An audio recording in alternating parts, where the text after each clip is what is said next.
Paris-Normandie.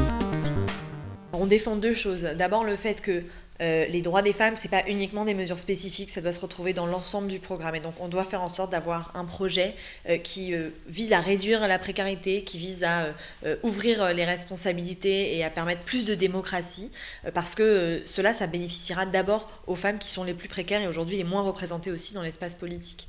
C'est pour ça d'ailleurs que le revenu universel, ce sera une avancée pour les femmes, parce que ça leur permettra de bénéficier davantage d'autonomie, parfois vis-à-vis de leur conjoint, vis-à-vis de tout homme qui veut les garder sous leur coupe. On sait que c'est assez souvent le cas.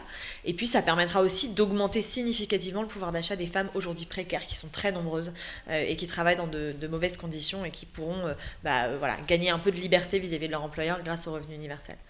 Ensuite, le deuxième volet de tout projet féministe qui se respecte, c'est bien sûr de s'attaquer aux inégalités, et notamment en travaillant sur trois volets: la question des violences et de la lutte contre les violences, la question de l'égalité professionnelle, puisqu'elle n'est toujours pas réelle, et la question du développement d'une culture de l'égalité pour que les choses avancent aussi dans les têtes et qu'on n'ait plus à se poser les mêmes questions demain qu'on s'est posées tout au long du XXe siècle.